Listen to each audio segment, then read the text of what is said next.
sein d'une même entité, le centre de traitement de l'alerte unique, le CTAU, et le centre de réception et de régulation des alertes, le CRA 15, centralisent l'ensemble des appels passés au 15, 18 et 112 sur le département.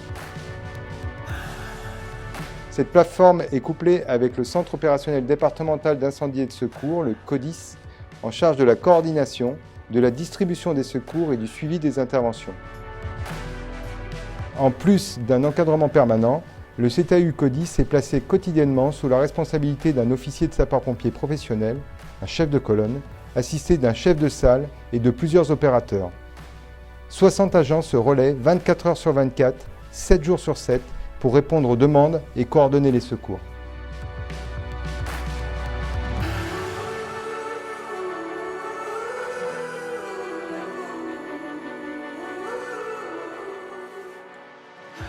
Le médecin régulateur réceptionne les appels 15, 18, 112 décrochés par les opérateurs pompiers et ou les assistants de régulation médicaux. Il existe 2 types de médecins régulateurs, le médecin urgentiste hospitalier pour l'aide médicale d'urgence et le médecin libéral pour la PDSA ou permanence de soins ambulatoires et les conseils. Une procédure commune d'aide à la décision de l'envoi des moyens permet aux opérateurs pompiers et aux ARM de déclencher si besoin les premiers secours. Une régulation médicale permettra dans un second temps d'envoyer une équipe médicale en renfort si nécessaire. L'ARM, l'assistant de régulation médicale, assure la réception des appels du 15 dans un contexte d'urgence, de détresse, mais aussi dans le cas de la permanence de soins ambulatoires pour les conseils et les médecins de garde. Il travaille aussi en binôme avec le médecin régulateur pour assurer l'arrivée du patient dans une structure de soins adaptée. Il gère les moyens terrestres ou aériens médicaux du département et assure la prise des bilans des ambulances privées déclenchées par la régulation. Le coordinateur d'ambulances privées a pour mission de réceptionner et traiter les demandes de transport sanitaire urgent du département, répartir les moyens en fonction de l'urgence. Nous travaillons en collaboration avec les médecins urgentistes, les médecins libéraux pour la permanence de soins ambulatoires et les assistants de régulation médicale. Nous assurons le suivi des interventions jusqu'à la prise en charge des patients aux urgences et gérons la disponibilité des moyens sanitaires privés de Vaucluse. Oui, bonjour, je vous appelle, je me sens pas très bien depuis plusieurs jours. Oui. J'ai de la fièvre, un peu des nausées, maux de tête. Oui. Le rôle de l'opérateur CTA est de réceptionner l'ensemble des appels 112, 18, ETARE, e-call. Il fait partie du premier maillon de la chaîne de secours. Son rôle est déterminant. Il doit identifier l'appelant et là où les victimes, afin de renseigner le dossier médical, caractériser le type d'intervention et la localiser avec précision à l'aide de différents outils tels que la géolocalisation, la cartographie, qui peuvent nous aider dans cette tâche. Questionner selon nos procédures, formation et expérience pompier, dans le but d'apporter des conseils, des gestes de premier secours et de déclencher les moyens adaptés au bon déroulement de l'intervention, selon le logigramme en départ réflexe ou après régulation. Pour cela, nous devons garder la main sur la prise d'appel en rassurant le requérant afin d'équilibrer rapidité et qualité de traitement. D'accord. À quel niveau Monsieur, arrêtez de me dire faites vite. Répondez à mes questions, ça va aller très vite. Faire réguler les appels SWAP aux médecins régulateurs qui apporteront une réponse graduée en fonction du niveau d'urgence et de gravité de la victime. Cela pourra aller du simple conseil, un médecin de garde, une ambulance privée, au sapeur-pompier et ou un SMUR. Adapter le départ type avec la proposition du système de gestion des appels et pallier aux sous-effectifs. Enfin, il pourra faire appel au chef de salle adjoint pour toute question et intervention particulière ou dimensionnante.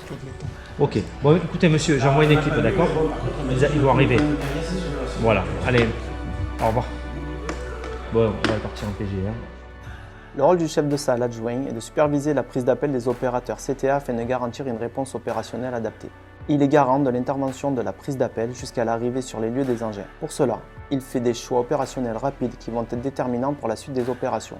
Il est à l'écoute et en soutien des opérateurs et fait le relais avec le SAMU pour toutes les demandes de secours et envoi de VSAB après régulation. Il assure le déclenchement du bon samaritain pour tout arrêt cardiaque sur la voie publique via l'application.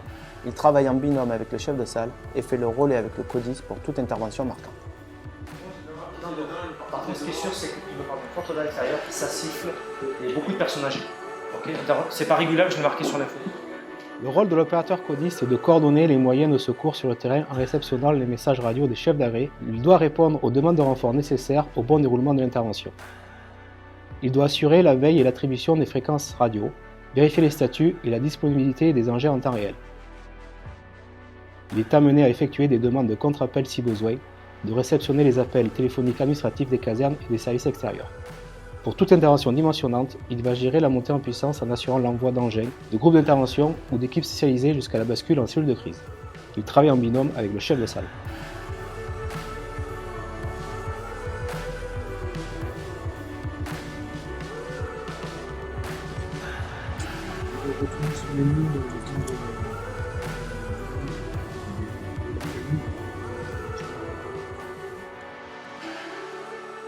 Le rôle du chef de salle est de gérer la plateforme afin d'apporter une réponse opérationnelle adaptée aux demandes de secours sur tout le département. Pour cela, il faut un esprit d'analyse et du discernement dans les prises de décision pour corriger les éventuels problèmes, mais aussi afin d'anticiper la montée en puissance des interventions. C'est en quelque sorte un chef d'orchestre qui va fédérer un collectif entre les opérateurs pour être au plus proche du terrain. Le chef de salle assure aussi le relais de l'information entre les chefs de groupe sur le terrain et l'officier CODIS, le COS, ainsi que la presse locale. CODIS 84 de VCGI ce soir.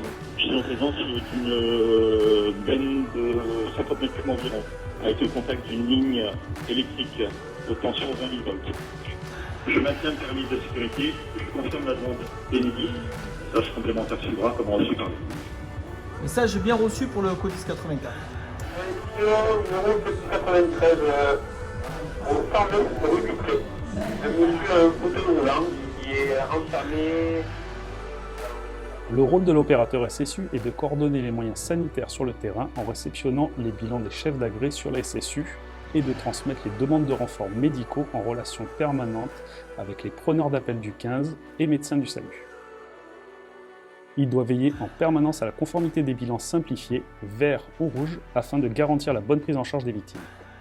Pour tout bilan rouge, demande de laisser sur place ou refus de transport, un contact téléphonique sera établi dans un premier temps avec la SSU pour ensuite être validé avec le médecin régulateur. La régulation médicale des appels 18, 112, 15, assurée par les médecins de la plateforme, demande à l'opérateur SSU de se déplacer régulièrement vers eux, ce qui peut générer une file d'attente des demandes de parole des VSAV. VSAV 95 Bolène, on laisse venir la VLI sur vous, dans le même temps je fais un point avec le médecin régulateur et je vous tiens informé, comment reçu.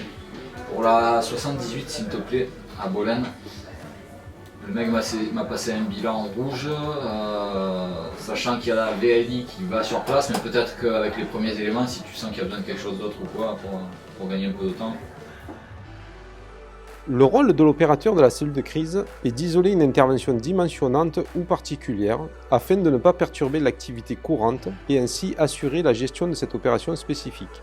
Il est en charge de coordonner les moyens de secours sur le sinistre à l'aide du système de gestion opérationnelle et d'assurer la fonction renseignement. Pour cela, il est assisté par un cadre d'astreinte et d'un second opérateur pour la fonction moyenne. Cette cellule de crise est en veille permanente, activée lors d'événements et quotidiennement lors de la saison feu de forêt. Donc sur le lieu, j'ai le chiffre impact qui est au complet, le chiffre carte impact est en cours de constitution et a priori je dois recevoir un troisième chiffre correct. Le cadre d'astreinte CTA CODIS renforce l'équipe du CODIS lors d'événements dimensionnants ou d'événements particuliers. Il seconde le chef de colonne CODIS dans la gestion de crise. Ainsi, lors d'événements à caractère exceptionnel, il assure le suivi de tous les outils de commandement, type SITAC, OCT, moyen, et fait également la remontée d'informations. Il rend compte en permanence au chef de colonne CODIS. Il a à disposition la cellule feu active. Monte sur lui l'ensemble du SSO. La cellule médias sociaux en gestion d'urgence, MSGU, est composée de 6 agents. Elle est activée lors de gestion de crise, intervention de grande ampleur ou dite sensible, en tant qu'outil complémentaire pour le renseignement opérationnel. En effet, déclenché au sein du CODIS, le cadre de renseignement numérique CRN a pour mission de veiller les réseaux sociaux, de collecter, trier puis analyser toutes les informations recueillies pour alimenter la cellule de crise. En retour, il rédige et publie des messages d'information et de prévention à l'attention de la population sur les comptes officiels du SDIS Facebook et Twitter en lien avec le COD et sous couvert du chef de site. Le chef de colonne CODIS assure le commandement du CODIS et du CTAU. Son rôle est d'organiser l'engagement des moyens et la couverture opérationnelle du département. Il assure l'interface et la coordination avec le médecin régulateur du SAMU. Il a la charge de l'information de la chaîne de commandement et des autorités départementales sous la responsabilité du chef de site départemental. Le chef de colonne CODIS échange avec les chefs de colonne groupement des problèmes de couverture et de soutien opérationnel et sur les événements marquants. Il rend compte au chef de site. En saison estivale, il assure la préparation du dispositif préventif et la préparation des renforts engagés hors département en liaison avec le chef de site. Le chef de site renfort d'astreinte peut se rendre au CODIS pour assurer la coordination des moyens qui sont engagés lors d'une intervention dimensionnant nécessitant l'activation de la salle de gestion de crise. Sa présence est essentiellement requise lors d'interventions feux de forêt ou d'opérations particulières. Il est en liaison permanente avec le COS et doit obtenir de sa part les renseignements sur la situation opérationnelle. Par sa connaissance de la situation générale du département, il est chargé de renseigner les autorités telles que le préfet, les sous-préfets et les maires du suivi de la situation opérationnelle. Il valide les messages de communication et l'engagement des moyens nationaux.